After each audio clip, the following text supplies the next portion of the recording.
Dzień dobry, witam Państwa. Wczorajszy wieczór przyniósł publikację notatek z ostatniego posiedzenia Fed, na którym dyskutowana była kwestia uruchomienia kolejnego programu płynnościowego w Stanach. Według notatek większość członków Fed była za uruchomieniem takiego programu w dosyć nieodległej przyszłości, dlatego inwestorzy zareagowali na te notatki osłabieniem waluty amerykańskiej, dzięki czemu kurs euro-USD znalazł się dziś ponownie w okolicy poziomu 1,40. Z kolei na parach złotowych mogliśmy obserwować dzięki temu odrabianie strat przez polską walutę. Kurs USD-PLN wynosi dziś rano 2,8210, a kurs euro-PLN 3,9510.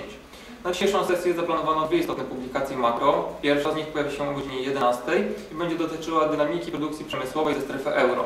Spodziewano odczyt to 7,5% w skali rok do roku, czyli więcej niż poprzednio, gdy było to 7,1%. Natomiast na godzinę 14 zaplanowano publikację inflacji CPI z Polski z odczytu w porównaniu z poprzednim odczytem na poziomie 2%. Uwagę, do widzenia.